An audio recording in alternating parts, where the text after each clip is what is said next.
సర్వాధికారి సర్వసృష్టికర్త జయరక్షకుడా నీ ఘనమైన నామం కొరకే కృతజ్ఞత చెల్లిస్తూ నిన్ను ఆరాధిస్తూ అయా భూమిని ఆకాశమునందున్న సమస్తాన్ని అయా మా క్షేమం కొరకే మా మేలు కొరకే మేము ఆశ్రయించబడాలని మేము నరకం తప్పించుకోవాలని నీ రాజ్యంలో పొందుకోవాలని ఈ సృష్టి యావత్తును అయా మా కొరకే అయా నువ్వు కలుగు చేసి దేవ సృష్టి యావత్ ద్వారా మాకు క్షేమమును మేలును దీవును ఆశీర్వాదాన్ని అనుగ్రహించిన దేవా నీ కొందనాలు యెహోవా అనే ఛానల్ ద్వారా నీ వాక్య వెలుగులో అయా మా అంతరంగ జీవితాలను సరి చేసుకోవడానికి అయా నువ్వు చూపించిన కృప కొరకే నీ కొందనాలు.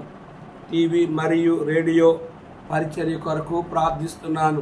ఇదిగో రేడియో ద్వారా టీవీ ద్వారా అయా ప్రపంచంలో అయా నీ వాక్యమును ప్రకటింపడుచుండగా నీ ఏర్పాట్లు ఉన్న వారిని రక్షణ కార్యం జరిగించు, నరక ప్రాప్తి నుంచి విడిపించు, నీ రాజ్యం కొరకే వారిని సిద్ధపరచు. అన్ని ఇతర మిషనరీల కొరకు ఏజెన్సీ ప్రాంతంలో జరిగే పరిచర్య కొరకు ప్రార్థిస్తున్నాను. ప్రపంచంలో అన్ని ఇతర మిషనరీల పరిచర్య ప్రభా పంపబడే సేవకులు పరిచర్యలో పంపించిన వారితో వెళ్ళే సేవకులతో ఆ పరిచర్యలో మిషనరీ పరిచర్యలో కొండ ఎడారి అరణ్య సముద్ర పట్టణ పల్లెల్లో దేవా సముద్ర ప్రాంతాల్లో మంచు ప్రాంతాల్లో నాయన నరరాక్ష భక్షుల మధ్య దేవా వ్యతిరేకులు దేవుడు లేడని వారి మధ్య విరోధులు కలిగిన వారి మధ్య నీ దాసులు వెళ్ళి పరిచయం చేయుచుండగా వారితో నీ సన్నిధి అనుగ్రహించు దేవా. మరి ఏజెన్సీ ప్రాంతంలో అయా జరిగే పరిచర్యలో ఆ వాతావరణము నీరు ఆహారము నీ దాసులు దేహానికి అనుకూలించట్లో అయా నాయన ఎటువంటి అనారోగ్యానికి గురి కాకుండా ఆ ప్రాంతంలోకి వెళ్ళే నీ దాసులని నీ ఆత్మతో నింపి బలంగా అభిషేకించి అయా వాడుకోమని నామములో ప్రార్థన చేస్తూ తీస్తున్నాను. దేవుని రాజ్యము కట్టుడు కొరకు కింగ్స్ టెంపుల్ పరిచర్య కొరకు ప్రార్థిస్తున్నాను. దేవా పరలోక రాజ్యంలో అనేకుల ప్రవేశం కొరకు ప్రార్థిస్తున్నాను. కింగ్స్ టెంపుల్ పరిచర్య కొరకు దేవా ఈ కింగ్స్ ఆ టెంపుల్ పరిచర్యలు కూడా ప్రపంచమంతా విస్తరించిన పరిచర్యలు కూడా నీ సన్నిధి తోడుగా ఉండు. నీ పరిశుద్ధాత్మ సహాయం చేయి. కొరింథీ సంఘమును గురించి అయా నువ్వు మాతో మాట్లాడుతున్న నీ ప్రేమ కొరకే నీ మరణ పునరుద్ధానములో అయా నువ్వు చూపించిన నీ ప్రేమ నీ జాలి నీ కనికరము నీ దయ కొరకే నేను ఘనపరుస్తూ నీ వాక్య వెలుగులో పాట ద్వారా మాతో మాట్లాడమని యేసు నామములో అడిగి వేడుకుంటున్నాం తండ్రి, ఆమేన్. 490 శాశ్వతమైనది ప్రేమ, శాశ్వతమైనది ప్రేమ, యెహోవా తండ్రి ప్రేమ, యెహోవా తండ్రి ప్రేమ, శాశ్వతమైనది ప్రేమ, శాశ్వతమైనది ప్రేమ. ప్రేమలో భయమేమీయో లేదు, ప్రేమలో భయమేమీయో లేదు, ప్రేమ పరిపూర్ణంబయ్యున్న, ప్రేమ పరిపూర్ణంబయ్యున్న, భయమును పారగదోలి, భయమును పారగదోలి, శాశ్వతమైనది ప్రేమ, శాశ్వతమైనది ప్రేమ. ప్రేమ లేని వాడు, ప్రేమ లేని వాడు, దేవుని ఎరుగని వాడు, దేవుని ఎరుగని వాడు, ప్రేమ లేని వాడు, ప్రేమ లేని వాడు. మన దేవుడు ప్రేమ స్వరూపి, మన దేవుడు ప్రేమ స్వరూపి, తన ప్రేమ మనలో సంపూర్ణ, తన ప్రేమ మనలో సంపూర్ణ, సిద్ధిని పొందవలెను, సిద్ధిని పొందవలెను, శాశ్వతమైనది ప్రేమ, శాశ్వతమైనది ప్రేమ. నిన్నడుగుతున్నాడు, నిన్నడుగుతున్నాడు, నిన్ను ప్రేమించిన ప్రభు యేసు, నిన్ను ప్రేమించిన ప్రభు యేసు, నిన్నడుగుతున్నాడు, నిన్నడుగుతున్నాడు.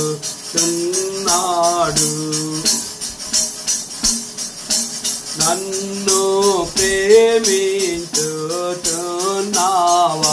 నన్ను ప్రేమించుతున్నావా, వీరి కంటే నాపై నీకు, వీరి కంటే నాపై నీకు ఎక్కువ ప్రేమ గలదా, ఎక్కువ ప్రేమ గలదా, శాశ్వతమైనది ప్రేమ, శాశ్వతమైనది ప్రేమ.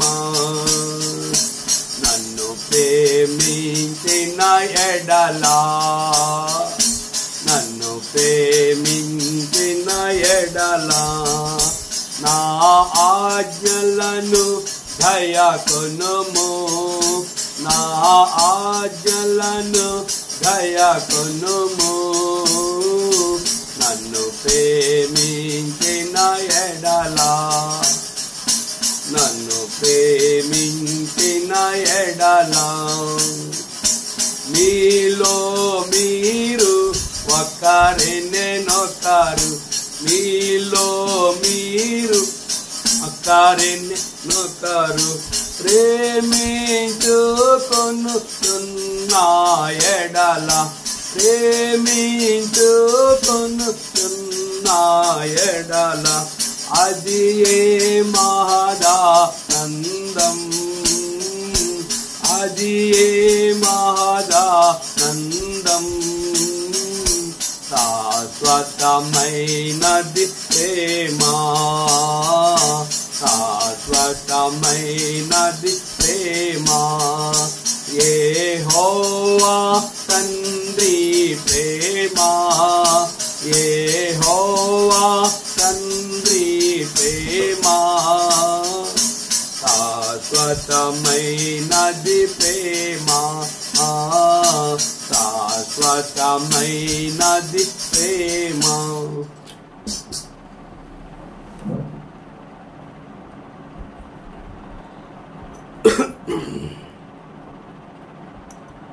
దేవుని వాక్యాన్ని చదువుకుందాం. 1 కొరింథీ పత్రిక 13వ అధ్యాయము 2వ వచనాన్ని 3వ వచనాన్ని చదువుకుందాం. బీదల పోషణ కొరకు నా ఆస్తి అంతా ఇచ్చినను, కాల్చబడుటకు నా శరీరము అప్పగించినను, ప్రేమ లేని వాడినైతే నాకు ప్రయోజనమేమీ లేదు. ప్రేమ దీర్ఘకాలము సహించును, దయ చూపించును, ప్రేమ మత్సరపడదు, ప్రేమ డంబముగా ప్రవర్తింపదు, అది ఉప్పొంగదు, అమర్యాదగా నడవదు, స్వప్రయోజనమును విచారించుకొనదు, త్వరగా కోపపడదు, అపకారమును మనసులో ఉంచుకొనదు, దుర్నీతి విషయమే సంతోషపడక సత్యమునందు సంతోషించును, అన్నిటికీ తాలుకొనును, అన్నిటినీ నమ్మును, అన్నిటినీ నిరీక్షించును, అన్నిటినీ ఓర్చును. గ్రంథ వాగ్దానంబులన్నీ నావి, ప్రతి అధ్యాయము వరుస వచనము తాన దివ్య ప్రేమ వాగ్దానంబులు గ్రంథ వాగ్దానంబులన్నీ నావి. ప్రభునందు ప్రియమైన దేవుని సేవకులకు, పరిశుద్ధులకు, మా ప్రియ దేశీయులైన అన్యజనులైన ప్రజలకు ప్రభువైన యేసుక్రీస్తు నామములో మీ అందరికీ క్రీస్తు ప్రేమ ద్వారా మీకందరికీ శుభములు లేదా వందనాలు తెలియజేస్తూ ఉన్నాం. ఆ ప్రేమే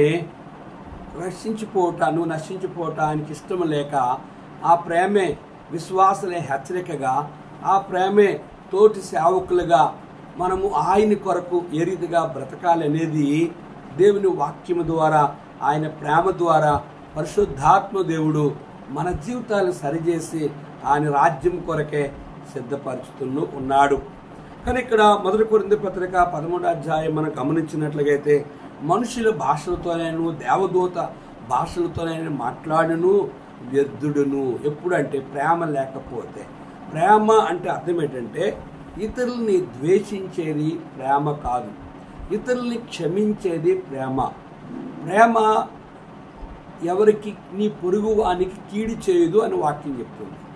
ప్రేమ ఎటువంటిదంటే ప్రేమ అనేది ప్రేమ లేని వాడిని అయితే నేను వ్యర్థుడును అంటే క్రీస్తు మన కొరకు ఈ లోకానికి వచ్చి పరిశుద్ధుడిగా జన్మించి పరిశుద్ధుడిగా జీవించి పరిశుద్ధుడిగా భూమి మీద 3.5 సంవత్సరాల సువార్త ప్రకటించి ఆయన అన్యాయపు 6 తీర్పులు పొంది ఆయన సిలువలో నోరు తెరవక ఆయన తండ్రి వీరు ఏమి చేయుచున్నారో వీరు ఎరుగురు, వీరిని క్షమించుడి అని ఆయన నాపై ప్రేమ చూపి మన కొరకే తన రక్తాన్ని కాచి సమాధి తిరిగి లేచి ఆయన పరలోకానికి వెళ్ళాడు.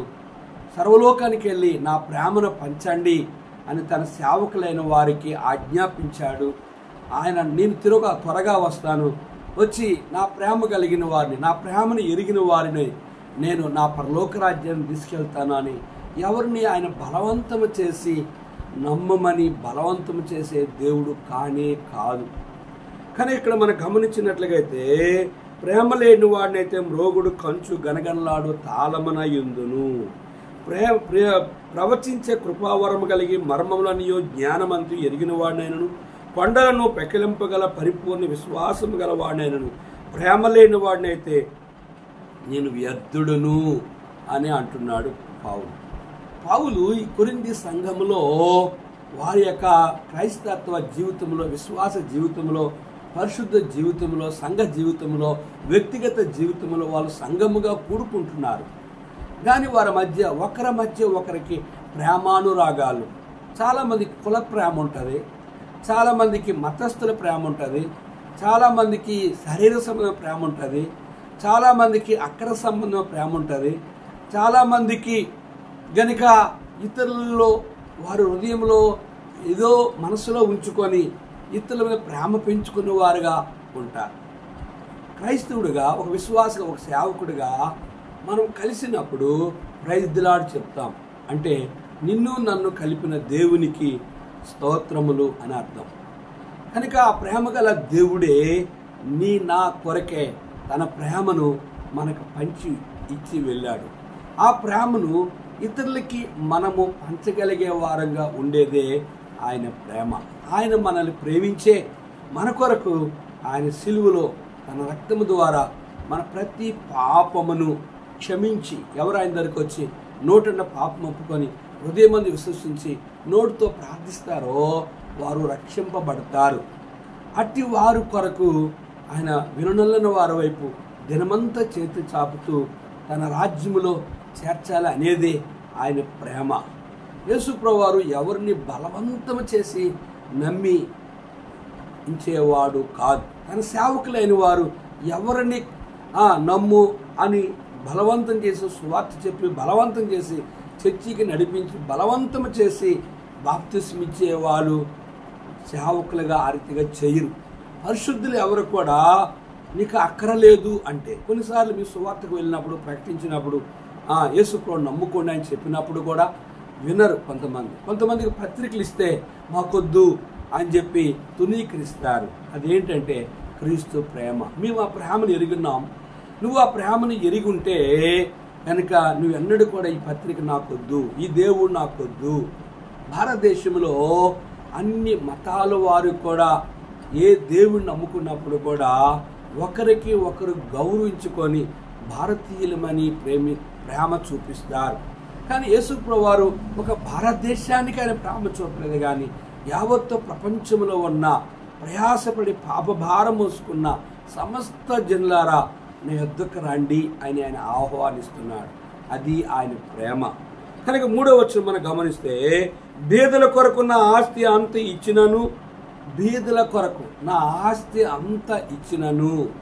2వది, కాల్చబడుటకు నా శరీరము అప్పగించినను, ప్రేమ లేని వాడినైతే నాకు ప్రయోజనం ఏమీ లేదు. బీదల కొరకు ఆస్తి. జక్కయ్య తన పాపములు ఒప్పుకున్న తర్వాత, తన మారు మనసు పొందిన తర్వాత నా ఆస్తులు సగము బీదలకు ఇచ్చేస్తున్నాను. నేను ఎవరి యుద్ధ అన్యాయముగా 4 గుంతులు తీసుకున్నానో తిరిగి వానికి ఇచ్చివేసేస్తానని చెప్పాడు. ప్రభు అన్నాడు, ఇతడు అబ్రహాము కుమారుడే, నేడు ఇంటికి రక్షణ వచ్చింది. మత్తయి సువార్త 20వ అధ్యాయంలో యేసు ప్రభు చెప్పారు. కనుక ఆయన బీదల కొరకు ఆయన ప్రేమ ఏంటి, బీదల కొరకు ఆయన చూపించే ఆశ, కోరిక ఏంటంటే బీదలైన వారి మీద ధన్యులు, పరలోక రాజ్యం మీది అని యేసు ప్రభు వారు స్పష్టంగా చెప్తూ, ఆ బీదల వారు ఎట్లా ఆయన ప్రేమ ఏమిటి అని మనం గమనించినట్లయితే చూడండి 33వ వచనం, తన కుడివైపు గొర్రెలను ఎడవైపు మేకలను నిలవబెట్టి అప్పుడు రాజు తన కుడివైపు ఉన్న వారిని చూచి, నా తండ్రి చేత ఆశ్రయింపబడిన వారులారా రండి, లోకం పుట్టినది మొదలుకొని మీ కొరకు సిద్ధపరచబడిన రాజ్యమును స్వతంత్రించుకొనిడి. నేను ఆకలిగొంటిని, మీరు నాకు భోజనం పెట్టితరి, దప్పిగొంటిని, నా దాహమిచ్చితరి, పరదేశనయుంటిని, నన్ను చేర్చుకొంటిని, దిగంబరనయుంటిని, నాకు బట్టలు ఇచ్చితరి, రోగినయుంటిని, నన్ను చూడవచ్చితరి, చెరసాల్లో ఉంటిని, నా యొద్దకు వచ్చితరని చెప్పాను. అందుకు నీతిమంతులు, ప్రభువా, ఎప్పుడు నీవు ఆకలిగొనినుటైనను చూచి నీకు ఆహారం ఇచ్చితిమి, నీవు దప్పిగొనినుట చూచి ఎప్పుడు దాహమిచ్చితిమి, ఎప్పుడు పరదేశమైనడు చూచి నిన్ను చేర్చుకొంటిమి, దిగంబరమైనడు చూచి బట్టలిచ్చితిమి, అప్పుడు రోగినై ఉండుటైనను చెరసాల్లో ఉండుటైనను చూచి నీ యొద్దకు వచ్చితమని ఆయన్ను అడిగెదరు. అందుకు రాజు, మిక్కిలి అల్పులైన ఈ నా సహోదరుల్లో ఒకరికి మీరు చేస్తుంది కనుక నాకును చేస్తుందని నిశ్చయముగా మీతో చెప్పుచున్నాను. బీదలైన వారికి ఇటువంటి రీతిలో సహాయం చేస్తే మీరు నాకు చేసినట్లుగా. దావీదు మహారాజు సమూయేలు గ్రంథంలో ఆయన రాజు అయిన తర్వాత తన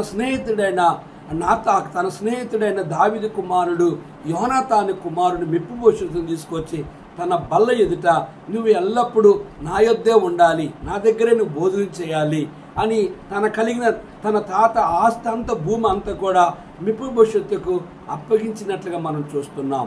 యోనాతాను తన స్నేహితుడైనప్పుడు కూడా తన తండ్రి శత్రువు కనుక శత్రువైన రాజు కుమారుల్ని సర్వనాశనం చేసి చంపాలి, వారి ఆస్తిని రాజులు దోచుకుంటూ ఉంటారు. కానీ దావీదు దానికి భిన్నముగా కనుక మెఫీబోషెతుని యోనాతాను బట్టి ప్రేమ చూపుతూ వచ్చాడు. ప్రియా సహోదరి సహోదరుడా, బీదల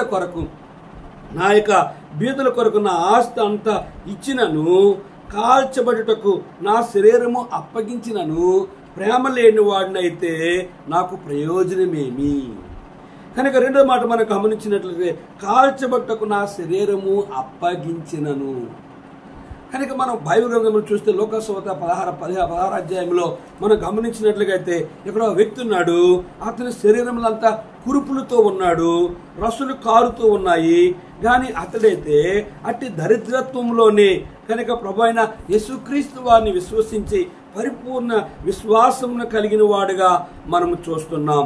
ఆ వ్యక్తి యొక్క జీవితంలో మరి ధనవంతుడైన ఈ యొక్క వ్యక్తి, ఆ ధనవంతుడి ఇంటి వాకిట పడి ఉండున్న ఈ లాజరు అనే వ్యక్తి దరిద్రుడిగా ఉన్నప్పుడు కూడా, అతడు కురుపులతో రసులు ఆ కుక్కలు వచ్చి నాకుతున్నప్పుడు కూడా, అటువంటి దరిద్రత్వంలో కూడా లాజరు ఆ దరిద్రత్వంలో లాజరు ఒక దరిద్రుడును, వాడు కురుపులతో నిండిన వాడై ధనవంతుని ఇంటి వాకిట పడి ఉండి అతని బల్ల మీద పడు రొట్టు ముక్కలతో ఆకలి తీర్చుకున్న గోరుని గాని అంతేకాక కుక్కలు వచ్చి వాని కురుపులు నాకిను. ఆ దరిద్రుడు చనిపోయి దేవదూతల చేత అబ్రహాము రొమ్మును ఆనుకుంటూ కొనుక్కోబడును. ధనవంతుడు కూడా చనిపోయి పాతి పెట్టబడును. అప్పుడు అతడు పాతాళములో బాధపడుచు కనులెత్తి దూరం నుండి అబ్రహామును అతని రొమ్మును ఆనుకున్న లాజరును చూచి, తండ్రివైన అబ్రహామా, నా యందు కనికరపడి తన వ్రేలు కొన్న నీళ్ళ ముంచి నాలుకను చల్లార్చుటకు లాజరును పంపుము. నేను అగ్నిజ్వాలలో యాతన పడుచున్న కేకలు వేసి చెప్పాను. అందుకు అబ్రహాము, కుమారుడా, నీవు నీ జీవితకాలమందు నీకు ఇష్టమైనట్టు సుఖము అనిపించుదివి, అలాగనే లాజరు కష్టము అనిపించునని జ్ఞాపకం చేసుకును. ఇప్పుడైతే వాడిక్కడ నెమ్మది పొందుచున్నాడు, నీవు యాతన పడుచున్నావు. గమనించారా? ధనవంతుడు భూమి మీద ధనవంతుడును అతడు ఉదారంగ బట్టలను సన్నపనార వస్త్రములను ధరించుకొని ప్రతి దినము బహుగా సుఖపడుచుండేవాడు. ఈ ధనవంతుడేమో లోకంలో బహుగా సుఖపడుతూ తన ఇంటి వాకిటే దరిద్రుడిగా కురుపులు రస్సులు కారుతూ ఉన్నాయి, కుక్కలు వచ్చి నాకుతూ ఉన్నాయి. ఏ రోజు కూడా వైద్యము కానీ బట్ట కానీ అతనికి ఏ రూపంలో సహాయం చేయలేదు. కానీ ఈ దరిద్రుడు ఈ దరిద్రత్వంలోనే ప్రభువైన యేసుక్రీస్తు వారిని విశ్వసించి పరలోక రాజ్యం సంపాదించుకున్నాడు. ఈ ధనవంతుడు తనకున్న ధనాన్ని బట్టి ఆ గర్వించిన వాడే నిత్య నరకానికి వెళ్తూ వచ్చాడు. కనుక ప్రేమ అంటే ఏంటంటే ఈ దరిద్రునికి ఏ రోజు అతను ప్రేమ చూపలేదు. గనుక ఇప్పుడు ధనవంతుడు అంటే తండ్రివైన అబ్రహామా, లాజరును పంపించి తన చిటికిన వేలుతో నా నాలికని చల్లార్చుకుని కేకలేస్తూ ఉన్నాడు. నీ భూమి మీద సుఖముగా జీవించావు కనుక పరలోకములో నరకానికి, నరకములో పరలోక రాజ్యానికి వెళ్ళడానికి వీలు లేదు అని ఖచ్చితంగా చెప్తూ వచ్చాడు. కనుక నీ పొరుగు వారిని ప్రేమించుము అనే మాట ఈ ధనవంతుడు ఏ కోసాన్ని కూడా ఈ దరిద్రుడి మీద చూపించలేదు.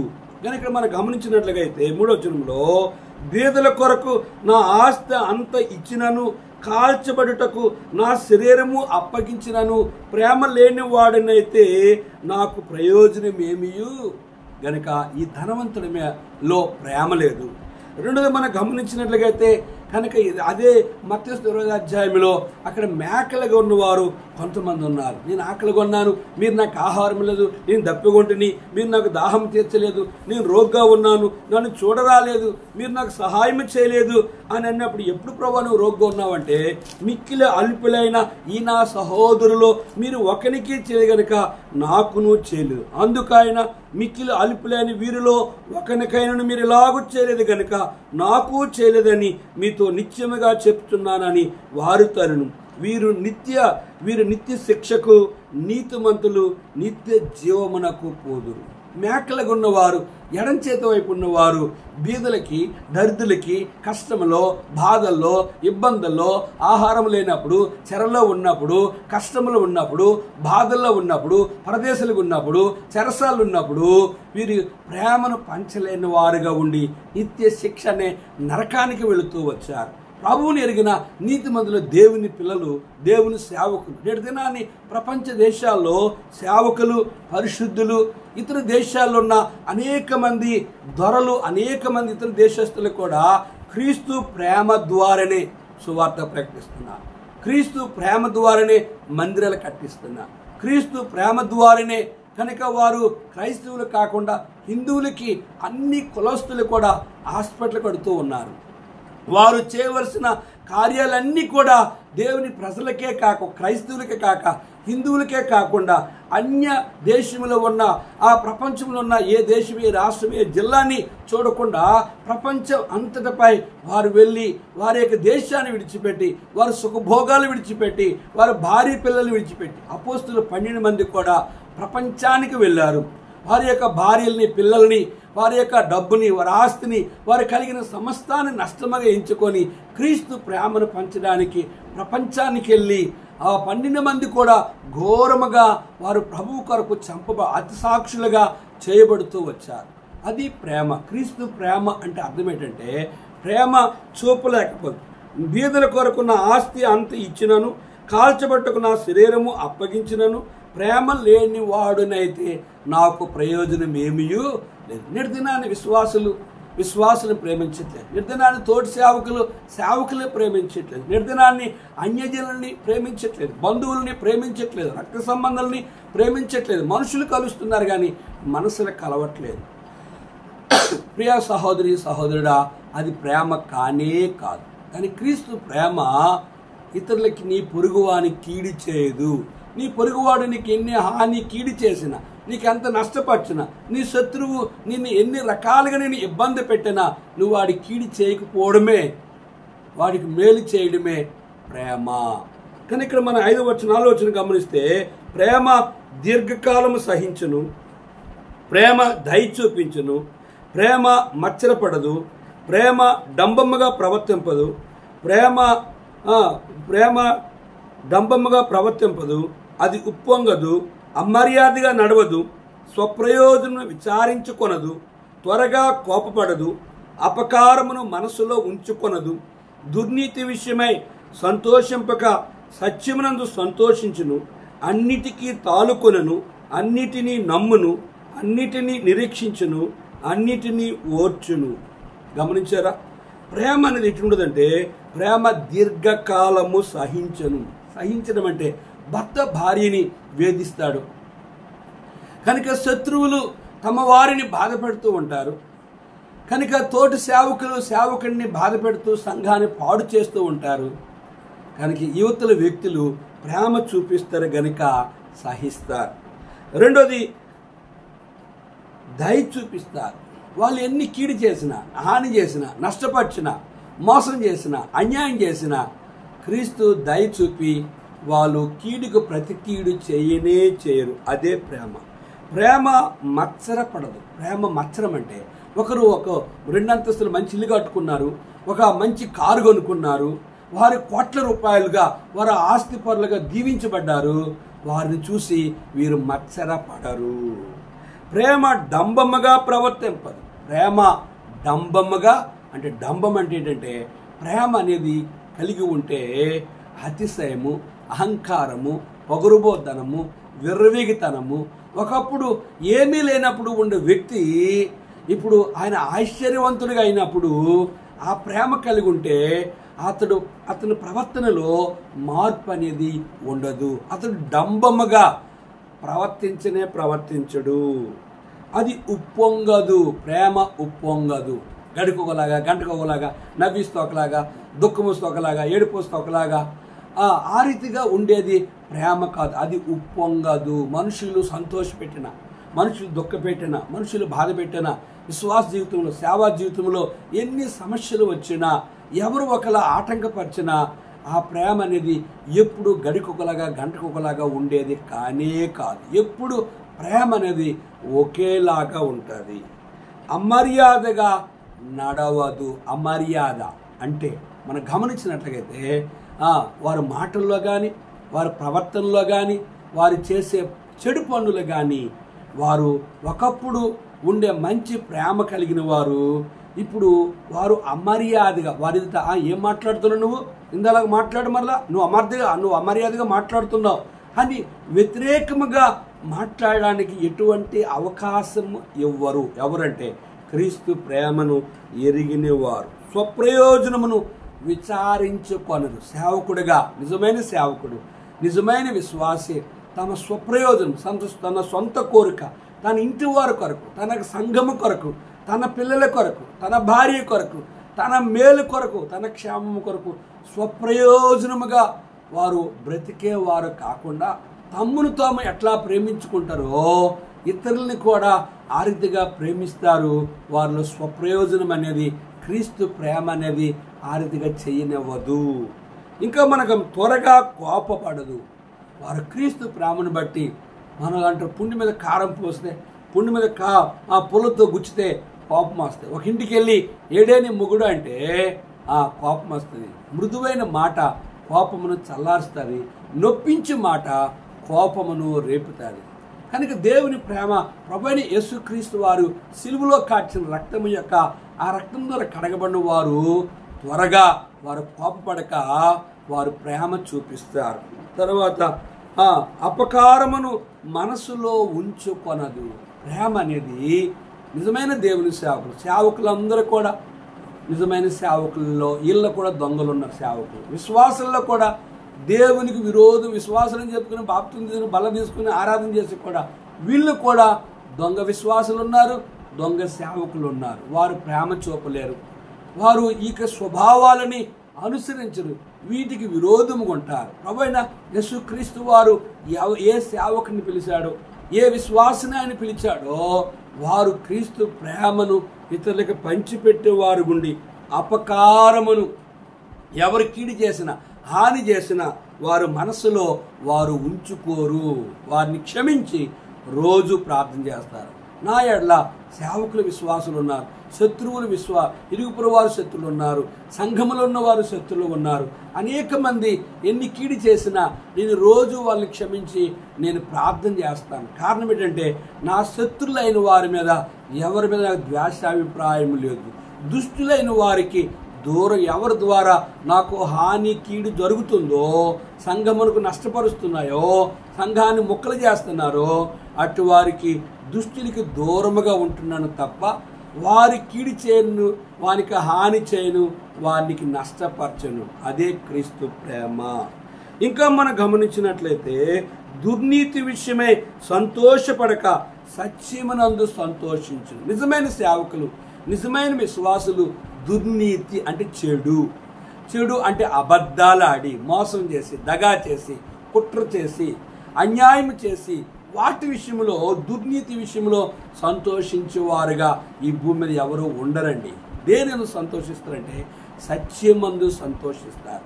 సత్యం అనేది మనిషిని స్వతంత్రం చేస్తుంది. ఈ స్వాతంత్రము మీకు అనుగ్రహించి మరలా దాస్యమైన కాడి కింద చిక్కుకోకుండా చేసేది ఎవరంటే క్రీస్తు ప్రేమ.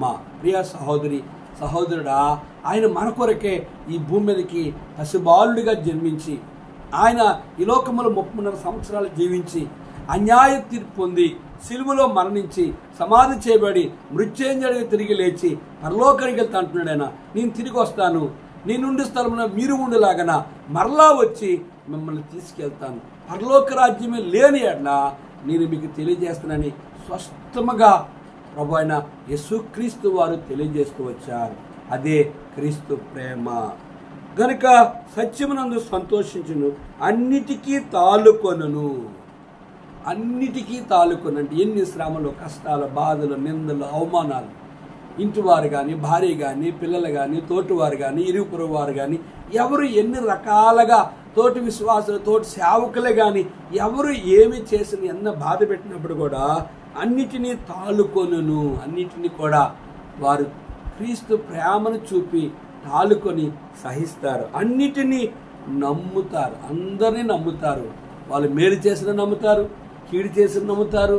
వాళ్ళ గురించి చెడ్డగా చేసిన క్రీస్తు ప్రేమనే వాళ్ళకి చూపి వాళ్ళని నమ్ముతూ ఉంటారు.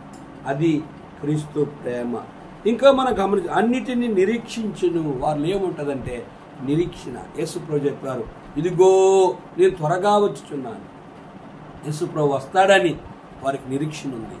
వారి లోకంలో విశ్వాసులు కానీ, సేవకులు కానీ, అన్యులు కానీ, ఇరుగుపొరు వారు కానీ, బంధువులు కానీ, స్నేహితులు కానీ ఎన్ని సమస్యలు వారి మీద తీసుకొచ్చినప్పుడు కూడా ప్రతి దానికి ఒకరోజు అనేది పరిష్కారం ఉంటుందని చెప్పి వారు నిరీక్షణ కలిగి వారు క్రీస్తు ప్రేమను చూపి ఆ ప్రభు నిమిత్తము, వారి నిమిత్తము ప్రభువుకి ప్రార్థించేవారుగా ఉంటారు.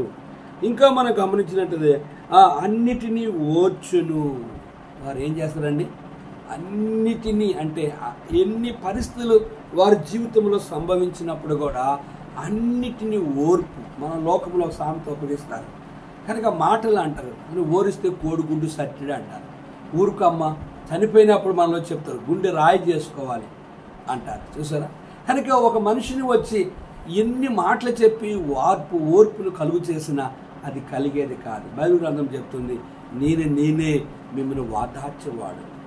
కనుక ఒకని తల్లి ఒకరిని ఆదరించినట్లుగా నేను మిమ్మల్ని ఆదరించదను. యెరూషలేములోనే మీరు ఆదరింపబడతారు. ఓర్పు, సహనము, నిరీక్షణ, ధైర్యము ఎక్కడి నుంచి వస్తాయంటే అది యేసు రక్తములో కడగబడితే తప్ప, వారి పాపములు క్షమించబడితే తప్ప, సేవకులు కానీ విశ్వాసులు కానీ దేవుని చేత పిలువబడిన వారు మాత్రమే వారు శత్రువులు ఎన్ని రకాల కీడు చేసినా, విశ్వాసులు ఎన్ని రకాల కీడు చేసినా, దేవునికి విరోధంగా ఉన్న సేవకులు ఎన్ని రకాలుగా యోగ్యులైన సేవకులకి బాధ పెట్టినప్పుడు కూడా వారు ఓర్పు కలిగి ప్రభువుకి అప్పగిస్తూ నిరీక్షణ కలిగి ఉంటారు. ప్రభు అయిన యేసుక్రీస్తు వారు కూడా సిలువలో ఆయన 39 కొరడా దెబ్బలు కుట్టారు. ముందుగా ఆయన ముఖము వేశారు, ఆయన గడ్డం పెరికి వేశారు, ఆయన పిడిగుద్దులు గుద్దారు, ఆయనకి అన్యాయ తీర్పు ఇచ్చారు. సిలువ మీద దిగు నమ్ముతామన్నప్పుడు నువ్వు నేను రక్షించుకో, మమ్మల్ని కూడా రక్షించాడు దొంగ అన్నప్పుడు కూడా యేసు ప్రభు ఓర్పు కలిగి తండ్రి పంపించిన ఆ యొక్క పనిని నిర్వహించడానికి, తండ్రికి నమ్మకంగా తను అప్పగించడానికి ఆయన ఓర్పు కలుగుతూ వచ్చాడు. ప్రియ సహోదరుడు, లోక సంబంధమైన మాటలు ఓరిస్తే కోడిగుడ్డు సట్టిడు అని అంటారు, కానీ అది నిజమైన ఆ ఓర్పు కానే కాదు. దేని ద్వారా ఓర్పు అని మనం గమనిస్తే ఒక మాట చెప్పి ముగిస్తాను. గమనించినట్లుగా యోబు యొక్క ఆ పశువులు శత్రులు తోలికెళ్ళిపోయారు. యోబు యొక్క ఆ ఆస్తి మీద అగ్ని వచ్చి కాల్చివేసింది. యోబు యొక్క 10 మంది పిల్లలను కూడా ఒకసారి శత్రువు చంపుతూ వచ్చాడు. యోబు యొక్క శరీరము క్షీణించిపోయి చర్మం పోయి బూడిదలో కూర్చుని పురుగులు ఏరుకుంటూ ఉంటున్నాడు.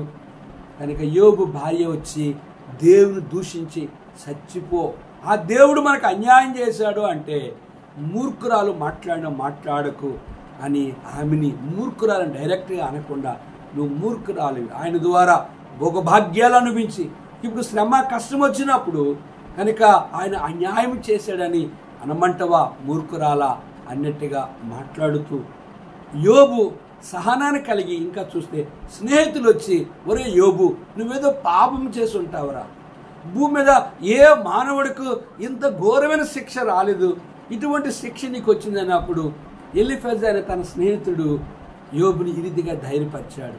నీ భక్తి నీకు ధైర్యం పుట్టింపదా, నీ యథార్థ ప్రవర్తన నీ నీతికి ఆధారము కాదా అని చెప్పినప్పుడు యోబు ఆ ఓర్పుని కలిగి ప్రభువుని బట్టే సైతానుడు దేవునితో పంది వేశాడు. నీ భక్తుడని యోబుని నీ చేత తన నోటి చేత దేవుడు నాకు అన్యాయం అనిపిస్తానంటే వెళ్ళు, ఏం చేస్తావు చేసుకో, తన ప్రాణం మాత్రం ముట్టకని చెప్పినప్పుడు ఇన్ని నష్టాలు కలిగేసినప్పుడు కూడా యోబు ఓర్పు కలిగి నిందారహితుడిగా ఉన్నాడు. సైతాను ఓడిపోయాడు. ప్రభువైన యేసుక్రీస్తు వారు యోబు ద్వారా జయ జీవితాన్ని పొందాడు. ప్రియ సహోదరి సహోదరుడా, మన జీవితంలో కూడా ఇక్కడ యాకోబు పత్రికలో మనం గమనించినట్లయితే యోబు గురించి ఇక్కడ మనకు రాయబడినట్లుగా మనం చూస్తాం. చూడండి, ఇక్కడ ఆ మాట చదివి ముగిస్తాం. యాకోబు పత్రిక 5వ అధ్యాయము 7వ వచనం, సహోదరులారా ప్రభువు రాకడ కొరకు ఓపు కలిగి యుండుడి.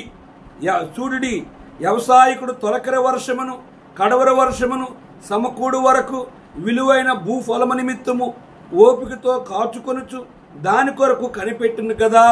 ప్రభువు రాక సమీపించున్నది గనుక మీరును ఓపిక కలిగి యుండుడి, మీ హృదయములను సిద్ధపరచుకొనుడి. సహోదరులారా, మీరు తీర్పు పొందకుండా నిమిత్తము ఒకని మీద ఒకడు సనుగు కొనకుడి. ఇదిగో న్యాయాధిపతి వాకిట నిల్చున్నాడు. నా సహోదరులారా, ప్రభువు నామమున బోధించిన ప్రవక్తలను శ్రమానుభవమునకును ఓపికనకు మాదిరిగా పెట్టుకొనిడి. సహించిన వారిని ధన్యులనుకొనుచున్నాము కదా. మీరు యోబు యొక్క సహనము గూర్చి వింటిరి. ఆయన ఎంతో జాలియు కనికరము గలవాడని మీరును తెలుసుకొని ఉన్నారు. గమనించారా? వ్యవసాయదారుడు ఆ వ్యవసాయము పంట కొరకు ఎలాగ వేచి ఉంటాడో అలాగే మన జీవితంలో కూడా మనం యోబు వలె సహనం కలిగి ప్రభువు మీద ఆధారపడినప్పుడు జయ జీవితం అనేది అనుకరించబడతారు. ఆ రీతిగా ప్రేమ దీర్ఘకాలము సహిస్తుంది. ప్రేమ అనేది ఎవరు ఈ లోకంలో ప్రేమ చూపిస్తారు? బంధువుల ప్రేమ, రక్త సంబంధుల ప్రేమ, కుల ప్రేమ, స్నేహితుల ప్రేమ ఎంతవరకు అంటే బెల్లం ఉన్నప్పుడే, అన్ని పరిస్థితులు బాగున్నప్పుడే బయలు చెప్తుంది. సాంతులు ఏంటంటే ధనవంతునికి అధికమైన స్నేహితులు ఉంటారట, బీదవానికి ఎవరు స్నేహితులు ఉండరు. 4వ వచనం, ప్రేమ దీర్ఘకాలము సహించును, ప్రేమ దయ చూపించును, ప్రేమ మచ్చరపడదు, ప్రేమ డంబమ్మగా ప్రవర్తింపదు, అది ఉప్పొంగదు, అమర్యాదగా నడవదు, స్వప్రయోజనం విచారించుకొనదు, త్వరగా కోపపడదు, అపకారమును మనసులో ఉంచుకొనదు, దుర్నీతి విషయమై సంతోషపడక సత్యమునందు సంతోషించును, అన్నిటినీ తాలుకొనను, అన్నిటినీ నమ్మును, అన్నిటినీ నిరీక్షించును, అన్నిటినీ ఓర్చును.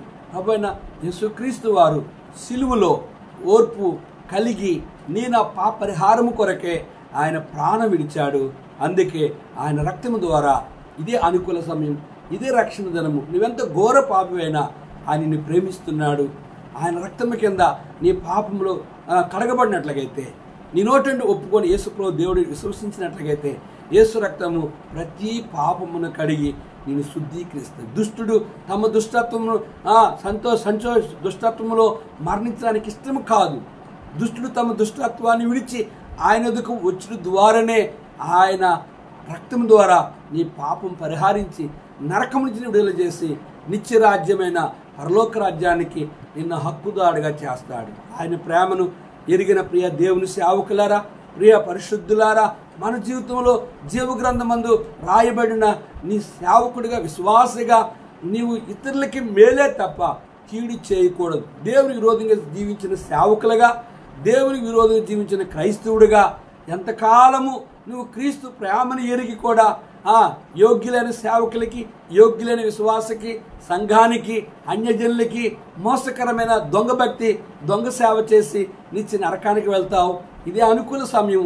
నీ జీవితంలో ఇప్పటికైనా క్రీస్తు నీ కొరకు చూపే ప్రేమలో, ఆయన రక్తంలో నువ్వు కడగబడితే, ఆయన ఎదుట నీ అతిక్రమములను ఒప్పుకొని విడిచిపెడితే ఆయన నిన్ను క్షమిస్తాడు. బలా నమ్మక మంచి దాసుడా, మంచి దాసురాలుగా, సేవకులుగా మనము ఆయన క్రీస్తు ప్రేమను ఇతరులకు పంచిపెట్టినప్పుడే పరలోక రాజ్యంలో బహుమానులు ఉంటాయి. భూమి మీద కూడా నీ కొరకే నీ ప్రేమ అనేకులు, నువ్వు చూపించే ప్రేమ అనేకులు ఎరిగిన వారుగా ఉంటారు. ఆ రీతిగా మన జీవితంలో యేసు యొక్క సిలువలో చూపిన ప్రేమను ఎరుగుడు ద్వారానే నరకం నుంచి విడుదల, నిత్యరాజ్యమైన మోక్షానికి హక్కుదారులుగా ఉంటాం. ప్రార్థన చేసుకుందాం. సర్వాధికారి కొన్ని మాటలు మా ప్రియులు అన్నారు. వారి జ్ఞానముతో, అయా ఈ మాటలు అర్థము కాదు, నీ జ్ఞానముతో నింపి నీ ఏర్పాట్లో ఉన్న అన్యజనులను రక్షించు. నీ ఏర్పాట్లో ఉన్న అవిశ్వాసులుగా విశ్వాసులను చెప్పుకొని, దేవా సేవకులను చెప్పుకొని నీకు విరోధంగా సంఘాల మొక్కలు చేస్తూ దేవా నీ నామానికి అవమానకరంగా జీవిస్తున్న వారిని క్షమించు. ఎదుట నమ్మకమైన సేవకులుగా, నమ్మకమైన విశ్వాసులుగా, ఇతరులకు ప్రేమ చూపి ఎన్ని కష్టాలైనా వచ్చినా ఓర్చుకొని నీ కొరకు జీవించే వారిని ఇంకా బలపరచు. నీ అభిషేకము యోబు వలె వారిని కూడా నింపి నీ ప్రేమను పంచిపెట్టే వారిగా సిద్ధపరచమని యేసు నామములో అడిగి వేడుకుంటున్నాం తండ్రి. ఆమేన్. తండ్రి యొక్క దేవుని ప్రేమయు, కుమారుని యేసుక్రీస్తు వారి కృపయు, పరిశుద్ధాత్మ యొక్క అన్య సహవాసము తను ప్రేమించే వారికి కూడిన మనెల్లరికను తోడుండి ఆశీర్వదించునుగాక. ఆమేన్. శాశ్వతమైనది ప్రేమ, శాశ్వతమైనది ప్రేమ, యెహోవా తండ్రి ప్రేమ, యెహోవా తండ్రి ప్రేమ, శాశ్వతమైనది ప్రేమ, శాశ్వతమైనది ప్రేమ. ప్రేమలో భయమేమీయు లేదు, ప్రేమలో భయమేమీయు లేదు, ప్రేమ పరిపూర్ణంబైయున్న, ప్రేమ పరిపూర్ణంబైయున్న,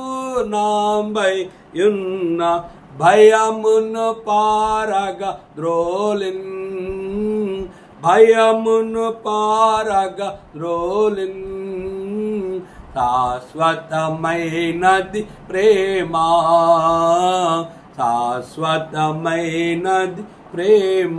ప్రైజ్ ది లార్డ్.